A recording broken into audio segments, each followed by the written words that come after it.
வணக்கம். இது ஐபிசி தமிழின் பிரதான செய்திகள். முதலில் தலைப்புச் செய்திகள்.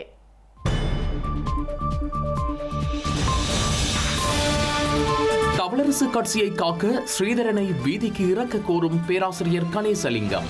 கொள்கை வகுப்பை நிறுவ இந்தியாவுடன் இணையவும் பரிந்துரை. சீனா நிர்மாணித்த ஸ்ரீலங்காவின் மத்தள விமான நிலையம் இந்தியா மற்றும் ரஷ்யாவிடம் ஸ்ரீலங்காவின் அமைச்சரவை வழங்கிய அங்கீகாரம். நாச்சிக்குடா தமிழ் கலவன் முஸ்லிம் பாடசாலையாக மாற்றப்பட்டதாக சர்ச்சை. தமிழ் தேசிய மக்கள் முன்னணியின் சட்டவாளர் சுகாஸ் வெளிப்படுத்திய ஆதாரம். இந்தியாவில் மின்னணு வாக்களிப்பு இயந்திரங்களுக்கு ஆதரவாக உச்சநீதிமன்றம் தீர்ப்பு. ஒப்புகைச் சீட்டு இயந்திரங்களை கேள்வி எழுப்பிய சகல மனுக்களும் நிராகரிப்பு. காசா ரஃபா மீதான ராணுவ நடவடிக்கைக்கு தயார் என்கிறது இஸ்ரேலிய ராணுவம். நெத்தன்யாகுவின் அனுமதிக்கு காத்திருப்பதாகவும் அறிவிப்பு. அமெரிக்க பல்கலைக்கழகங்களில் தீவிரமாக பரவும் பலஸ்தீனிய ஆதரவு போராட்டங்கள். இதுவரை நூற்றுக்கணக்கான மாணவர்கள் கைது.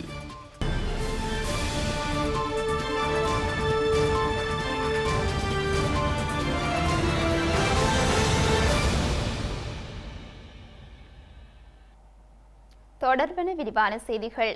இலங்கை தமிழரசு கட்சிக்கு எதிராக இடம்பெறும் வழக்கு விசாரணைகளில் வெற்றி கொண்டு கட்சியை மீட்க வேண்டுமாயானால் கட்சியின் புதிய தலைவராக தெரிவு செய்யப்பட்ட சிவஞானம் ஸ்ரீதரன் வீதிக்கு இறங்கி மக்களை ஒன்று திரட்ட வேண்டும் என யாழ்ப்பாண பல்கலைக்கழக பேராசிரியர் கணேசலிங்கம் வலியுறுத்தியுள்ளார். கட்சிக்குள் முரண்பாடுகள் நீடிக்கும் பட்சத்தில் நடைபெறவுள்ள நாடாளுமன்ற தேர்தலில் தமிழரசு கட்சி யாழ்ப்பாணத்தில் ஒரு ஆசனத்தை பெற்றுக்கொள்ள முடியாத நிலை ஏற்படும் என அவர் எச்சரித்துள்ளார். தந்தை செல்வாவின் 47வது ஆண்டு நினைவு தினத்தை முன்னிட்டு இலங்கை தமிழ் தேசிய இனத்தின் விடுதலைக்கான வாய்ப்புகளும் சவால்களும் எனும் தலைப்பில் நினைவு பேருரையாற்றிய போதே அவர் இதனை கூறியுள்ளார்.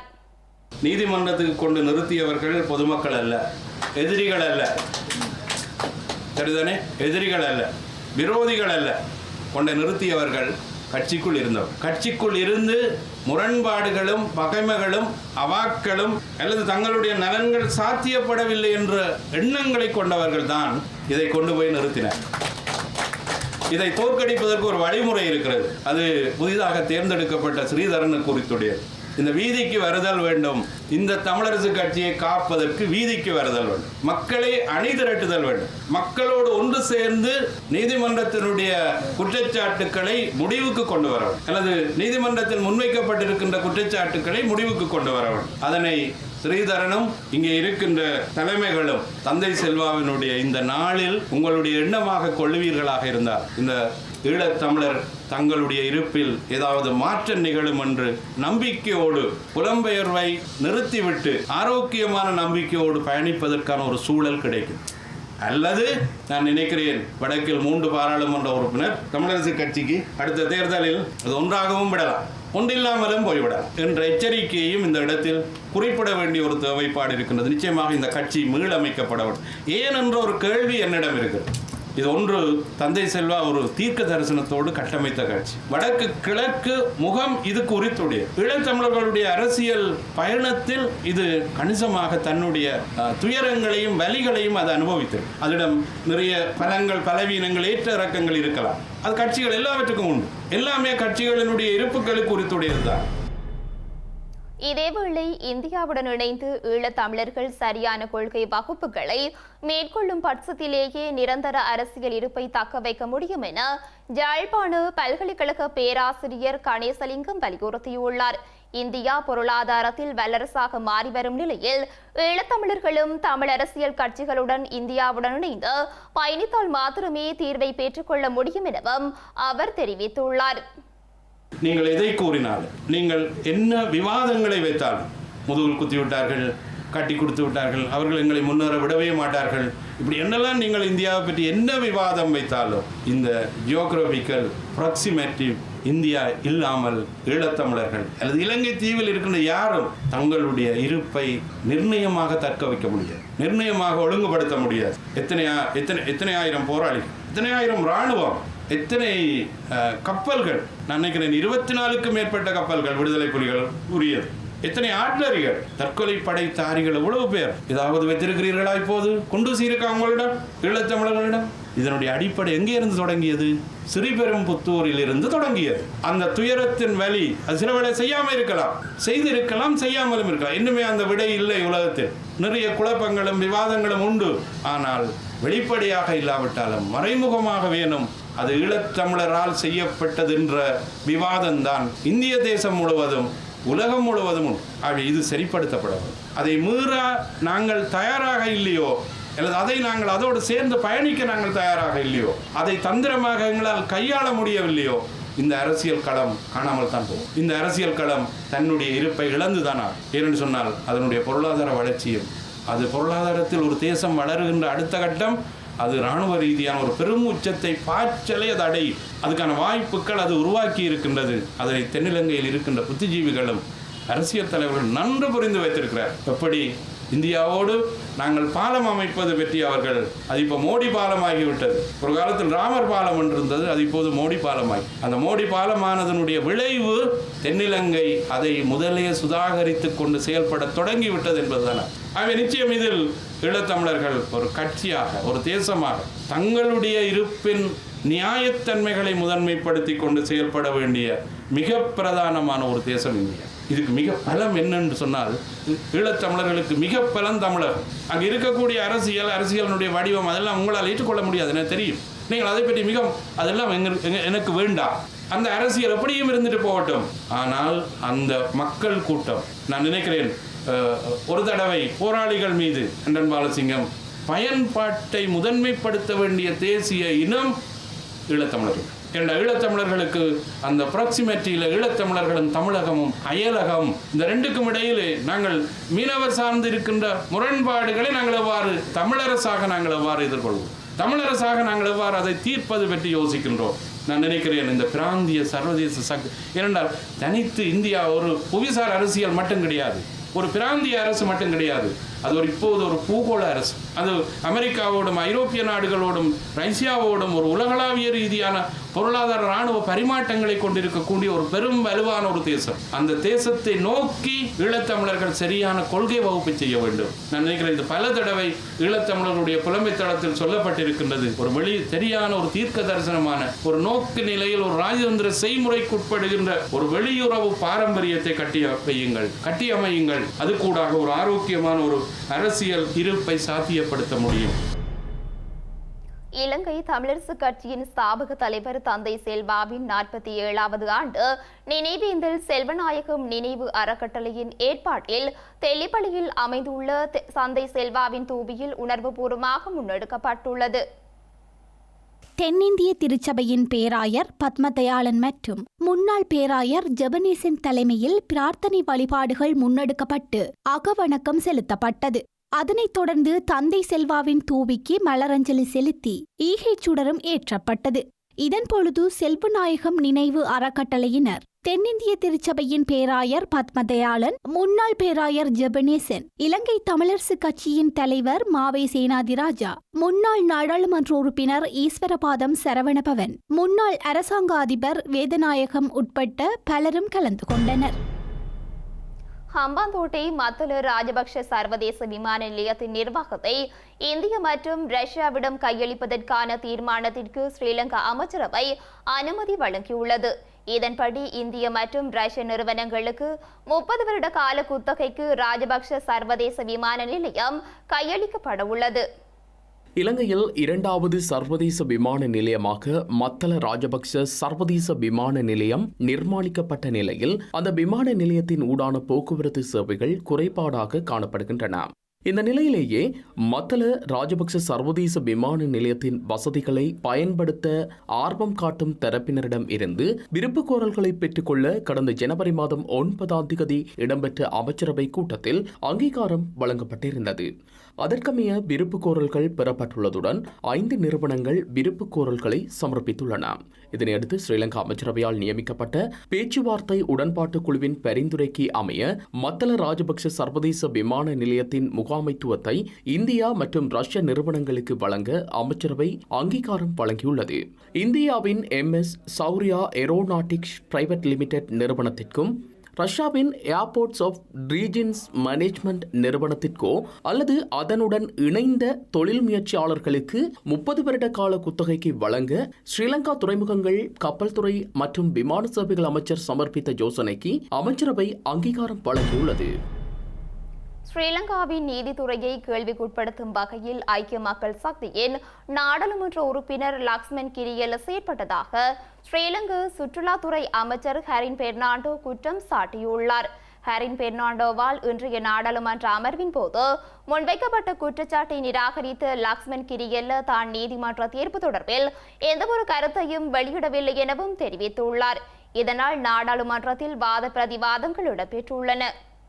ஐக்கிய மக்கள் சக்தியின் 2 நாடாளுமன்ற உறுப்பினர்கள் தற்போதைய ஸ்ரீலங்கா அரசாங்கத்துடன் இணைந்தமை தொடர்பில் நீதிமன்றத்தில் நிலுவையில் உள்ள வழக்கு குறித்து நாடாளுமன்ற சிறப்புரிமையை மீறும் வகையில் கட்சியின் நாடாளுமன்ற உறுப்பினர் லக்ஷ்மன் கிரியல்ல கருத்து வெளியிட்டுள்ளதாக ஸ்ரீலங்காவின் சுற்றாடல் துறை அமைச்சர் ஹரின் பெர்னாண்டோ குற்றம் சாட்டியுள்ளார். இந்த வழக்கு விசாரணை தொடர்பான 2 நீதிபதிகளின் தீர்ப்பு வெளியாகி இருந்தாலும் மற்றொரு நீதியின் தீர்ப்பு இதுவரை வெளியாகவில்லை என லக்ஷ்மன் கிரியல்ல தெரிவித்ததாக அவர் சுட்டிக்காட்டியுள்ளார். எனினும் நீதிமன்ற தீர்ப்பு தொடர்பில் எவ்வாறு லக்ஷ்மன் கிரியல்ல அறிந்திருந்தார் என ஹரின் பெர்னாண்டோ இன்று நாடாளுமன்றத்தில் கேள்வி எழுப்பியுள்ளார். இதன் மூலம் நாடாளுமன்ற சிறப்புரிமைகளை லக்ஷ்மன் கிரியல்ல மீறியுள்ளதாகவும் அவர் குற்றம் சாட்டியுள்ளார். இந்த நிலையில் நீதிமன்ற செயற்பாடுகள் குறித்து லக்ஷ்மன் கிரியல்ல அறிந்து கொண்டமை தொடர்பான விசேட விசாரணைகள் முன்னெடுக்கப்பட வேண்டும் என அவர் வலியுறுத்தியுள்ளார். இந்த வழக்கு தொடர்பான விசாரணைகளை முன்னெடுக்கும் நீதிபதிக்கும் லக்ஷ்மன் கிரியல்லவிற்கும் தனிப்பட்ட தொடர்பு காணப்படுகின்றதா எனவும் ஹரின் பெர்னாண்டோ கேள்வி எழுப்பியுள்ளார். இந்த பின்னணியில் ஹரின் பெர்னாண்டோவின் குற்றச்சாட்டை நிராகரித்த லக்ஷ்மன் கிரியல்ல குறித்த வழக்கு தொடர்பான விசாரணைகளை தீவிரப்படுத்துமாறு மாத்திரம் தான் நீதிமன்றத்திற்கு அறிவுறுத்தியதாகவும் கூறியுள்ளார். தான் நீதிமன்ற தீர்ப்பு தொடர்பில் கருத்து வெளியிட்டிருந்தாலும் என்ன தீர்ப்பு என்பது தொடர்பில் எந்த ஒரு கருத்தும் வெளியிடவில்லை எனவும் அவர் குறிப்பிட்டுள்ளார். இந்த வழக்கு தாக்கல் செய்யப்பட்டு 5 மாத காலம் ஆன போதிலும் இது தொடர்பான தீர்ப்பை நீதிமன்றம் இதுவரை வழங்காததன் மூலம் ஸ்ரீலங்காவின் அரசியல் அமைப்பு மீறப்பட்டுள்ளதாக அவர் சுட்டிக்காட்டியுள்ளார். நீதிமன்ற உத்தரவு தொடர்பில் கருத்து வெளியிட அனைவருக்கும் உரிமை உள்ளதாக லக்ஷ்மன் கிரியல்ல கூறியுள்ளார். தான் நாடாளுமன்றத்திற்குள் கருத்து வெளியிடுவது தொடர்பில் விமர்சனங்களை முன்வைப்பவர்கள் ஊடகங்கள் மற்றும் தொலைக்காட்சிகளில் ஒளிபரப்பாகும் நிகழ்ச்சிகளில் ஸ்ரீலங்காவின் நீதித்துறையின் சுயாதீன தன்மையை கேள்விக்குட்படுத்தப்படுவதை பொருட்படுத்தவில்லை எனவும் அவர் தெரிவித்துள்ளார். இதனை அடுத்து இருவருக்கும் இடையில் ஏற்பட்ட வாக்குவாதம் காரணமாக இன்றைய நாடாளுமன்ற அமர்வின் போது பதற்ற நிலை ஏற்பட்டிருந்தமையும் குறிப்பிடத்தக்கது. தனக்கு அதிகாரம் கிடைக்கும் பட்சத்தில் இலங்கையில் நடத்தப்பட்ட உயிர்த்த ஞாயிறு தாக்குதல் தொடர்பான விசாரணைகளை சரிவர முன்னெடுத்து பாதிக்கப்பட்ட மக்களுக்கு நீதியை பெற்றுக் கொடுக்க உள்ளதாக ஐக்கிய மக்கள் சக்தியின் தவிசாளரும் நாடாளுமன்ற உறுப்பினருமான பீட்மார்சர் சரத் பொன்சேகா தெரிவித்துள்ளார். உயிர்த்த ஞாயிறு தாக்குதல் தொடர்பான இன்றைய நாடாளுமன்ற விவாதத்தின் போதே சரத் பொன்சேகா இதனை தெரிவித்துள்ளார். உயிர்த்த ஞாயிறு தாக்குதல் இடம்பெற்று 5 ஆண்டுகள் பூர்த்தியாகியுள்ளன. எனினும் இந்த தாக்குதலில் பாதிக்கப்பட்டவர்களுக்கு இதுவரை நீதி பெற்றுக் கொடுக்கப்படவில்லை. தற்போது ஆட்சியில் உள்ள ஸ்ரீலங்காவின் அரசாங்கத்திற்கு இந்த தாக்குதலால் பாதிக்கப்பட்டவர்களுக்கு நீதி வழங்க முடியாது என்பது உறுதிப்படுத்தப்பட்டுள்ளது. இலங்கையில் மற்றொரு தாக்குதல் நடத்தப்பட்டாலும் அதற்கு எதிராக எந்தொரு நடவடிக்கையும் எடுக்கப்பட மாட்டாது. பயங்கரவாதம் காரணமாக பாரியளவில் பாதிக்கப்பட்ட ஒரு நாடு இலங்கை. இதனை நினைவில் கொண்டு எதிர்காலத்தில் இவ்வாறான சம்பவங்கள் நடைபெறாமல் இருக்க நாம் நடவடிக்கை எடுக்க வேண்டும். உயிர்த்த ஞாயிறு தாக்குதல் தொடர்பான விசாரணைகள் நடத்தப்பட வேண்டும். இந்த தாக்குதலில் பாதிக்கப்பட்ட கிறிஸ்தவர்களுக்காக கொழும்பு பேராயர் ஹர்தினால் மெல்கம் ரஞ்சித் ஆண்டகை வருந்துகின்றார். எனினும் அவரை அவமதிக்கும் வகையில் தொடர்ந்தும் நடவடிக்கைகள் எடுக்கப்பட்டு வருகின்றன. இந்த தாக்குதல் தொடர்பான விசாரணைகளை மேற்கொள்ள ஆணைக்குழுக்கள் அமைக்கப்பட்டன. இவ்வாறாக பிரச்சினைகளுக்கு தீர்வு காண முடியாது. தீவிரவாதிகளை ஆணைக்குழுக்களின் மூலம் இனங்காண முடியாது. குற்றப்புலனாய்வு பிரிவினருக்கு மாத்திரமே இவ்வாறான நபர்களை இனங்காண முடியும். இதற்கான அடித்தளத்தை நாம் வலுப்படுத்த வேண்டும். செயல்முறைகளை திட்டமிட வேண்டும். அரசியல் தலையீட்டின் மூலம் இந்த தாக்குதலுக்கு நீதி காண முடியாது. சம்பந்தப்பட்ட துறைசார் அறிவுடைய தரப்பினரின் உதவியுடன் விசாரணைகள் முன்னெடுக்கப்பட வேண்டும். இலங்கையில் நடத்தப்பட்ட உயிர்த்த ஞாயிறு தாக்குதலின் பிரதான சூத்திரதாரியாக கூறப்படும் சக்ரானை யார் வீரனாக்கியது? அவருக்கு வழங்கப்பட்ட ஆதரவு காரணமாகவே அவர் இதனை செய்தார். நான் நீக்கிய ஒருவரை, அதாவது சுரேஷ் சாலேவை ஸ்ரீலங்கா அரசாங்க புலனாய்வு பிரிவு பிரதானியாக கோட்டாபய ராஜபக்ஷ நியமித்தார். இவ்வாறான சில தரப்பினரின் ஆதரவு காரணமாக சக்ரான் சுதந்திரமாக செயல்பட்டார். இந்த நிலையில் இலங்கையில் அரசியல் நோக்கத்திற்காக சிங்கள பேரினவாதிகளால் முஸ்லிம் மக்கள் பயங்கரவாதிகள் என்ற தோற்றப்பாடு உருவாக்கப்பட்டுள்ளதாக அகில இலங்கை மக்கள் காங்கிரசின் தலைவர் ரிஷாட் பதுதியன் குற்றம் சுமத்தியுள்ளார். உயிர்த்த ஞாயிறு தாக்குதலின் பிரதான சூத்திரதாரியான சக்ராம் காசின் ஸ்ரீலங்கா அரசாங்கத்தினால் பயங்கரவாதியாக உருவாக்கப்பட்ட நபர் எனவும் அவர் தெரிவித்துள்ளார். எனவே ஸ்ரீலங்கா அரசாங்கம் நாட்டு மக்கள் மத்தியில் இனமுறுகல் செயற்பாடுகளை தோற்றுவிப்பதை நிறுத்த வேண்டும் எனவும் அவர் வேண்டுகோள் விடுத்துள்ளார். வடகிழக்கில் நடந்த யுத்தம் முடிவடைந்த பிறகு ஞானசார தேரர் என்ற ஒருவரை கோட்டாபய ராஜபக்ச அவர்கள் காலியிலே போய் அவருடைய அலுவலகத்தை திறந்து வைத்து அதனூடாக ஆரம்பிக்கப்பட்ட இனவாத செயல் தான் இந்த நாட்டிலே அப்பாவி ஒரு சில முஸ்லிம்களை ஒரு பிழையான பாதைக்கு இட்டுச் சென்றது. எனவே இங்கு பேசிய பிள்ளையான் அவர்கள் காத்தாங்குடியை பற்றி பேசுகிறார். காத்தாங்குடியிலே பயங்கரவாதம் உருவாக்கப்படுவதாக. காத்தாங்குடியிலே பயங்கரவாதம் உருவாக்கப்படவில்லை. சஹ்ரான் என்கின்றவர் காத்தாங்குடியிலே பிறந்தவர். அந்த குண்டு தாக்குதலில் சம்பந்தப்பட்ட 7 பேரும் காத்தாங்குடியை சேர்ந்தவர்கள் அல்ல. கொழும்பிலே இன்டர்நேஷனல் ஸ்கூல்களிலே வெளிநாடுகளிலே படித்தவர்கள். எனவே அவ்வாறான தீவிர சிந்தனை கொண்டவர்கள், தீவிரவாத போக்கு கொண்டவர்களை உருவாக்கியது இந்த நாட்டிலே உள்ள பெரும்பான்மை இனத்தைச் சேர்ந்த அதாவது ஞானசார தேரர் போன்ற பேரினவாத சக்திகள் தான் இனவாதத்தை தூண்டி பள்ளிவாசலுக்குள்ளே பண்டி இறைச்சியை போட்டு கடைகளை எரித்து பள்ளிவாசல்களை உடைத்து இவ்வாறான செயல்களை செய்வதனூடாக மோசமான பாதைக்கு முஸ்லிம் இளைஞர்களை தள்ளுகின்ற ஒரு செயல் இந்த நாட்டிலே 10 வருஷங்களாக போலீஸ் பாதுகாப்போடு அரச பாதுகாப்போடு நடைபெற்றது. எனவே அவ்வாறான அந்த செயல்கள் தான் இவ்வாறானவர்களை தூண்டியது. இதற்கு முன்னால் ஏதோ ஒரு சக்தி இருந்து அவர்களை இயக்கி இஸ்லாத்தின் பெயரால் முஸ்லிம்களின் பெயரால் இந்த கொலையை செய்து முழு முஸ்லிம் சமூகத்தையும் தலைகுனிய செய்து முஸ்லிம் சமூகத்துடைய வியாபாரம், முஸ்லிம் சமூகத்துடைய கல்வி, முஸ்லிம் சமூகத்துடைய எதிர்காலம் எல்லாம் நாசப்படுத்தப்பட்டிருக்கிறது. ராகமையில இருந்த ஒரு பள்ளிவாசல் இந்த சம்பவத்தினால் மூடப்பட்டிருக்கிறது.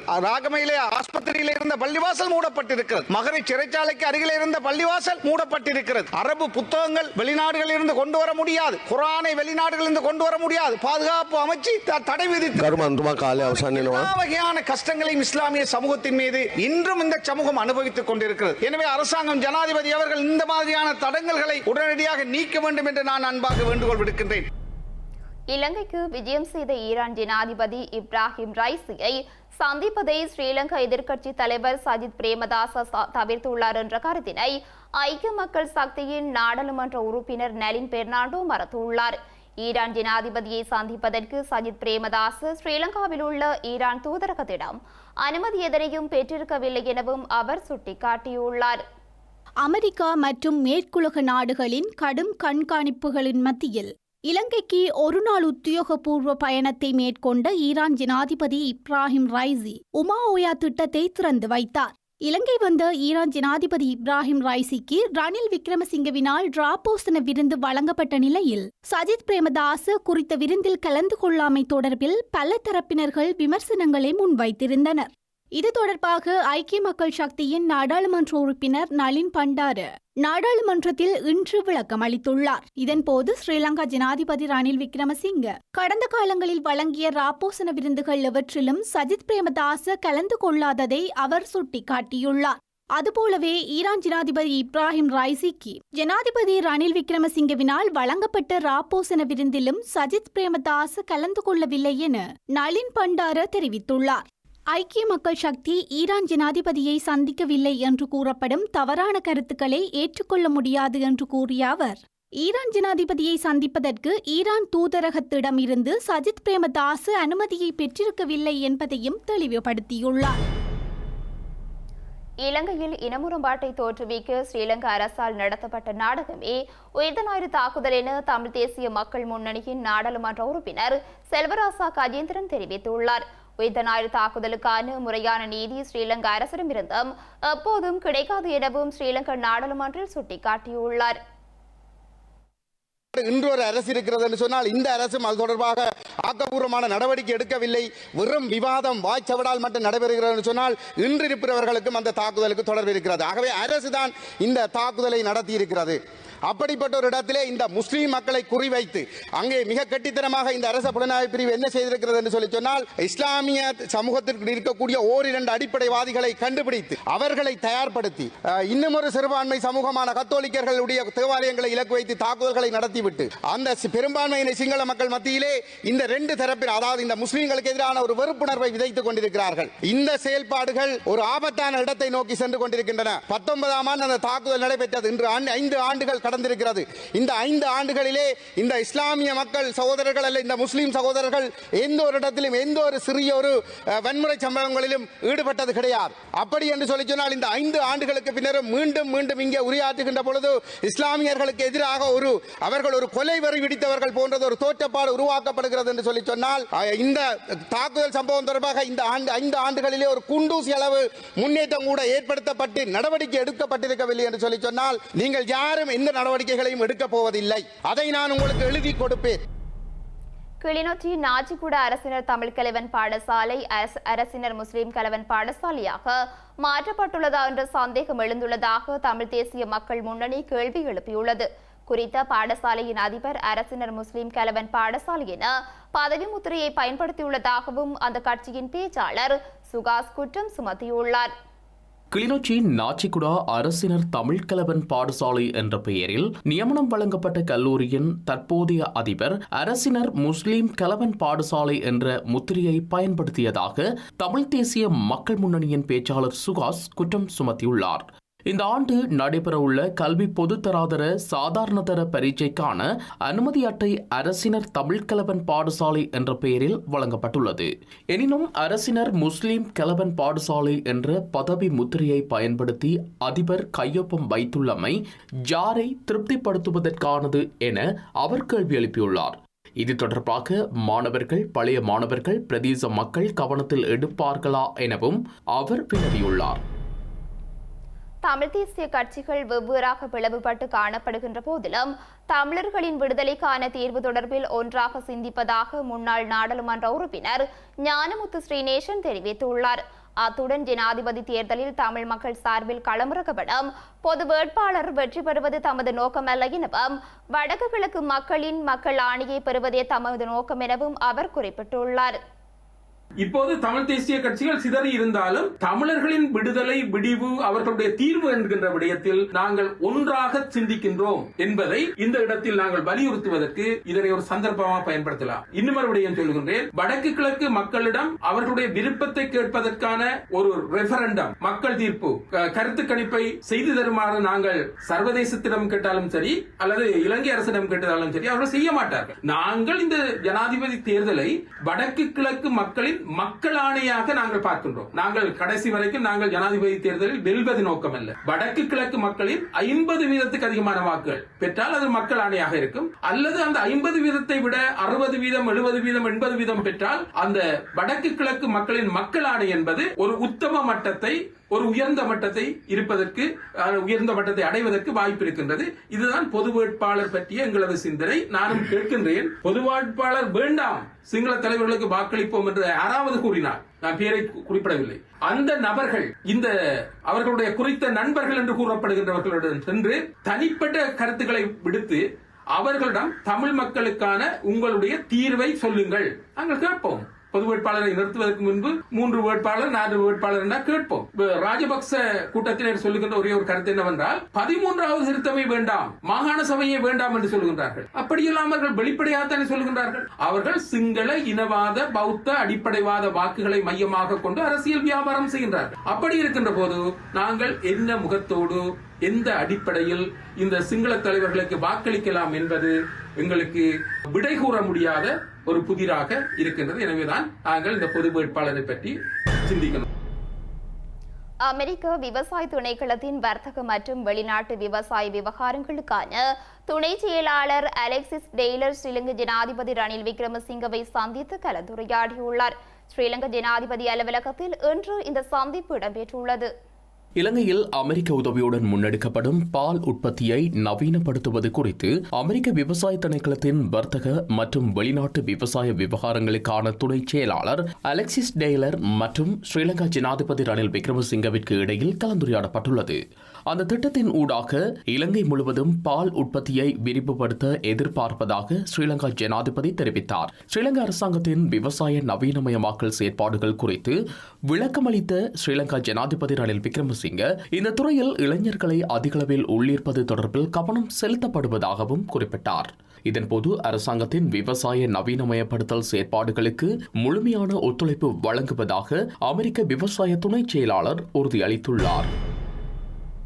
கிளிநொச்சி முகமாலை பகுதியில் கன்னிவெடி அகற்றும் இடத்திலிருந்து மனித எச்சங்கள் அடையாளம் காணப்பட்டுள்ளன. கிளிநொச்சி மாவட்ட நீதிமன்ற நீதவான் ஸ்மார்ட் ஜிமில் சம்பவ இடத்திற்கு சென்று நிலைமைகளை பார்வையிட்டுள்ளார்.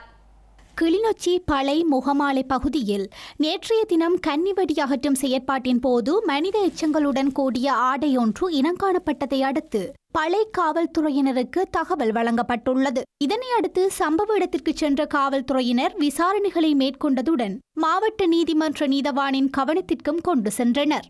இந்த நிலையில் கிளிநொச்சி மாவட்ட நீதிமன்ற நீதவான் இஸ்மாத் ஜெமில் இன்று காலை சம்பவ இடத்திற்கு சென்று மனித எச்சம் மற்றும் மனித எச்சம் இனங்காணப்பட்ட பகுதிகளை பார்வையிட்டார். கன்னிவெடி அகற்றும் பணியாளர்கள் மூலம் கன்னிவெடி அகற்றும் பணியை தொடர்ந்து முன்னெடுக்குமாறும் கிடைக்கப்பெறுகின்ற எச்சங்கள் மற்றும் தடயங்கள் தொடர்பாக பளை காவல் நிலைய பொறுப்பதிகாரியின் கவனத்திற்கு கொண்டு செல்லுமாறும் குறிப்பிட்டுள்ளார். அத்துடன் கிடைக்கப்பெற்ற மனித எச்சங்களை சட்ட வைத்திய அதிகாரி மூலம் பரிசோதனைக்கு உட்படுத்த அனுப்பி வைக்குமாறும் குறிப்பிட்டுள்ளார். மேலும் எதிர்வரும் திங்கட்கிழமை சம்பவ இடத்தினை மீண்டும் சென்று பார்வையிடுவதாகவும் நீதவான் தெரிவித்துள்ளார். இலங்கை மக்களின் ஆணையை பெறாமல் நாட்டின் ஜனாதிபதியாக தெரிவு செய்யப்பட்ட ரணில் விக்ரமசிங்க கல்வி உட்பட நாட்டின் அனைத்து வளங்களையும் விற்க முயற்சிப்பதாக இலங்கை ஆசிரியர் சங்கத்தின் பொதுச் செயலாளர் ஜோசப் ஸ்டாலின் குறிப்பிட்டுள்ளார். ஸ்ரீலங்கா ஜனாதிபதி ரணில் விக்ரமசிங்க அரசாங்கத்தின் செயற்பாட்டை கண்டித்து எதிர்வரும் மே மாதம் 1ஆம் திகதி ஜாலில் மேதின நிகழ்வுகள் முன்னெடுக்கப்படவுள்ளதாகவும் அவர் குறிப்பிட்டுள்ளார். இந்த அரசு இந்த கொண்டு வர அடக்குமுறை சட்டங்கள், மறுபக்கத்தால் கல்வியை விற்கிற திட்டங்கள், மறுபக்கத்தால் எங்களுக்கு ஆசிரியர் அதிபர்கள் முகம் கொடுக்கிற பிரச்சனைகள், அடுத்து ஆசிரியர் அதிபர்கள் சம்பள முரண்பாடு தீர்க்கிறது, இப்படியான பல கோரிக்கைகள் முன்வச்சு தான் இலங்கை ஆசிரியர் சங்கம் வருகிற மே 1ஆம் தேதி யாழ்ப்பாணத்தில் எங்களோட மேதினத்தை நாங்கள் நடத்துறதுக்கு தீர்மானிச்சிருக்கோம். நாங்கள் அரசுக்கு நாங்கள் அழுத்தமாக கூறுறோம், இந்த பிரச்சனைக்கு தீர்வு வழங்க வேண்டும். அப்படி இல்லாத பட்சத்தில் நாங்கள் ஏனைய தொழிற்சங்கங்களையும் ஒன்றாக சேர்த்து எங்களோட செயல்பாடுகளை முன்னுக்கு கொண்டு போவோம். ரணில் விக்ரமசிங்க அரசுக்கு இந்த ஒரு செயல்பாடுக்கும் வாய்ப்பு இல்லை. அவருக்கு மக்கள் ஆணை ஒன்று இல்லாத ஒரு ஜனாதிபதி, அவர் மக்களால் தெரிவு செய்யப்பட்ட ஜனாதிபதி. அவர் எல்லாம் செய்யறது 134 வாக்கு இருக்குது பொதுஜன ஐக்கிய முன்னணியில். அந்த வாக்கள் வச்சு அந்த எல்லாம் செய்ய போகிறது மக்களுக்கு எதிரான செயல்பாடுகள் தான் நடக்குது. எலெக்ஷன் வைக்கிற எலெக்ஷனும் இல்லை, அது சும்மா பேசும் பொருளாக இருக்குது எலெக்ஷன். அதனால் நாங்கள் சொல்லுவோம், மக்களுக்கு அவங்களோட விருப்பத்தை தெரிவிக்கக்கூடிய வாக்களிக்க கூட வாய்ப்பு அளிக்காத ரணில் விக்ரமசிங்க மறுபக்கத்தால் கல்வி உட்பட நாட்டின் எல்லா உரிமையும் அளிக்கத்தான் செயல்படுறதை தான் நாங்கள் சொல்ல விரும்புகிறோம். யாழ்ப்பாணத்தில் சகோதரன் ஒருவன் தனது சகோதரியை பாலியல் வன்கொடுமைக்கு உட்படுத்தியதுடன் வலுக்கட்டாயமாக பாலியல் தொழிலில் ஈடுபடுத்தி வந்தமை அதிர்ச்சியை ஏற்படுத்தியுள்ளது. இதனையடுத்து குறித்த பெண்ணின் சகோதரன் கைது செய்யப்பட்டு விளக்குமறியலில் வைக்கப்பட்டுள்ளார். யாழ்ப்பாணம் நகர் பகுதியை அண்டிய கிராமத்தைச் சேர்ந்த 34 வயதுடைய பெண்ணொருவர் தனது பெற்றோர் உயிரிழந்த நிலையில் சகோதரியுடன் வடமராட்சி கிழக்கு பகுதியில் உள்ள ஆதரவற்றோர் இல்லத்தில் வசித்து வந்துள்ளார். கடந்த டிசம்பர் மாதம் பெண்ணின் சகோதரி உயிரிழந்ததை தொடர்ந்து குறித்த பெண்ணை யாழ் நகர் பகுதியை அண்டிய பிரதேசத்தில் வாழும் சகோதரன் தன்னுடன் அழைத்து வந்து தங்க வைத்துள்ளார். இந்த நிலையில் கடந்த வாரம் மீண்டும் ஆதரவற்றோர் இல்லத்தில் குறித்த பெண்ணை கொண்டு சென்று சகோதரன் சேர்த்துள்ளார். பெண்ணின் நடவடிக்கையில் மாற்றங்கள் காணப்பட்டதுடன் உடலில் காயங்கள் காணப்பட்டதை தொடர்ந்து ஆதரவற்றோர் இல்ல நிர்வாகத்தினர் பருத்துறை ஆதார வைத்தியசாலையில் சிகிச்சைக்காக அனுமதித்துள்ளனர். சிகிச்சையின் போது குறித்த பெண் தனக்கு நேர்ந்த கொடுமைகளை விவரித்துள்ளார். அதனையடுத்து சட்ட வைத்திய அதிகாரியினால் முன்னெடுக்கப்பட்ட மருத்துவ பரிசோதனைகளின் போது குறித்த பெண் பாலியல் வன்கொடுமைக்கு உட்படுத்தப்பட்டுள்ளமையும் பெண்ணை அடித்து துன்புறுத்தி சித்திரவதைக்கு உள்ளாக்கியமைக்கான காயங்கள் உடலில் காணப்பட்டமையும் உறுதிப்படுத்தப்பட்டுள்ளது. சம்பவம் தொடர்பில் ஆரம்ப விசாரணைகளை முன்னெடுத்த பருத்தித்துறை காவல்துறையினர் குற்றம் நடைபெற்ற பிரதேசம் யாழ்ப்பாண தலைமை காவல் நிலைய பிரிவுக்குட்பட்டது என்றதன் அடிப்படையில் யாழ்ப்பாண காவல்துறையினருக்கு தகவல் வழங்கியுள்ளனர். இதனைத் தொடர்ந்து யாழ்ப்பாண காவல்துறையினர் விசாரணைகளை முன்னெடுத்திருந்த நிலையில் பெண்ணின் சகோதரனே பெண்ணை பாலியல் வன்கொடுமைக்கு உட்படுத்தி வந்தமையும் போதைப் பொருட்களை கட்டாயப்படுத்தி நுகர வைத்து பாலியல் தொழிலில் ஈடுபடுத்தியமையும் தெரிய வந்துள்ளது. அதனை அடுத்து சகோதரனை கைது செய்த காவல்துறையினர் விசாரணைகளின் பின்னர் யாழ் நீதவான் நீதிமன்றில் முற்படுத்திய நிலையில் விளக்கமறியலில் வைக்கப்பட்டுள்ளார். இந்த சம்பவத்துடன் தொடர்புடைய ஏனைய நபர்கள் அடையாளம் காணப்பட்டுள்ள நிலையில் விசாரணைகள் முன்னெடுக்கப்பட்டுள்ளன. மேலும் சில உள்ளூர் செய்திகள் தொடர்கின்றன.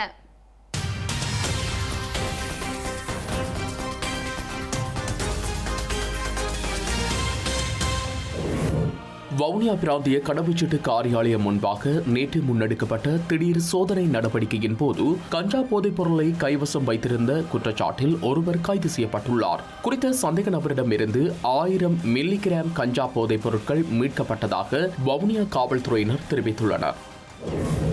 முல்லைத்தீவு முறிகண்டி A9 வீதியில் யாழ்ப்பாணம் நோக்கி பயணித்த பார ஊர்தி ஒன்றும் திருமுருகண்டி பகுதியில் உள்ள ராணுவ முகாமிற்குள் திரும்ப முற்பட்ட கெப்ரக வாகனமும் இன்று காலை ஒன்றுடன் ஒன்று மோதி விபத்துக்குள்ளாகியுள்ளது. இந்த இரு வாகனங்களும் விபத்துக்குள்ளானதில் கெப்ரக வாகனத்தில் பயணித்த ராணுவத்தைச் சேர்ந்த ஒருவர் உயிரிழந்துள்ளதுடன் 4 பேர் படுகாயமடைந்துள்ளனர். கிழக்கு மாகாண சபையின் புதிய வளாக கட்டட தொகுதி இன்று உத்தியோகபூர்வமாக திறந்து வைக்கப்பட்டுள்ளது. கிழக்கு மாகாண பிரதம செயலாளர் RM ரத்நாயக்க தலைமையில் இடம்பெற்ற குறித்த நிகழ்வில் கிழக்கு மாகாண ஆளுநர் செந்தில் தொண்டமான் கலந்து கொண்டு குறித்த கட்டட தொகுதியினை உத்தியோகபூர்வமாக திறந்து வைத்தார். கிழக்கு மாகாண சபை நிர்வாக கட்டமைப்பின் கீழான அனைத்து நிர்வாக அமைச்சுக்களும் குறித்த கட்டட தொகுதியில் புதிதாக நிர்மாணிக்கப்பட்டு பொதுமக்களுக்கு பாவனைக்காக இன்று திறந்து வைக்கப்பட்டுள்ளது. குறித்த நிகழ்வில் அமைச்சுக்களின் செயலாளர்கள், அரசு சேவை அதிகாரிகள், உத்தியோகத்தர்கள் என பலரும் கலந்து கொண்டனர். வவுனியா நகர சபையின் முன்னாள் உப நகரபிதாவின் வீட்டில் திருடப்பட்ட 1 கோடி ரூபாய் பெறுமதியான 60 பவுன் நகைகள் மற்றும் கடவுச்சீட்டு என்பன அவரது வீட்டின் கூரையில் இருந்து நேற்று மீட்கப்பட்டுள்ளது. குறித்த வீட்டின் கூரை பகுதியின் கீழ் சூட்சுமமாக மறைத்து வைக்கப்பட்டிருந்த நிலையில் இவை கண்டுபிடிக்கப்பட்டுள்ளன. அத்துடன் வீட்டில் பொருத்தப்பட்ட ஒளிப்பதிவு கண்காணிப்பு கருவிகளும் காணாமல் போயுள்ளதாக குறிப்பிடப்படுகின்றது. செய்திகளின் நிறைவாக இனி மீண்டும் தலைப்புச் செய்திகள்.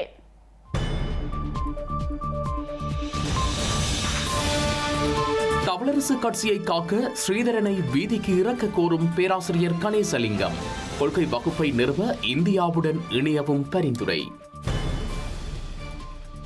சீனா நிர்மாணித்த ஸ்ரீலங்காவின் மத்தள விமான நிலையம் இந்தியா மற்றும் ரஷ்யாவிடம் ஸ்ரீலங்காவின் அமைச்சரவை வழங்கிய அங்கீகாரம்.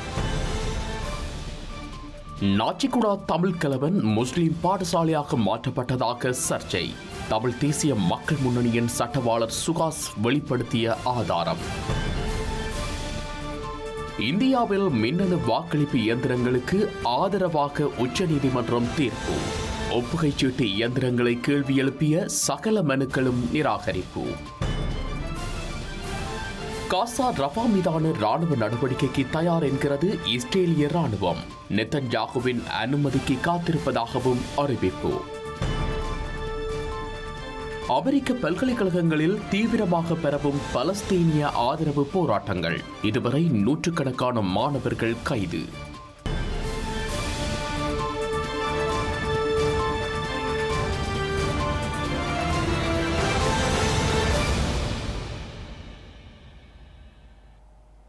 இத்துடன் IBC தமிழின் செய்தி நேரம் நிறைவடைகின்றது. உடனுக்குடன் செய்திகளை அறிந்து கொள்ள IBCTamil.com என்ற இணையதளத்தினை பார்வையிடுங்கள். வணக்கம்.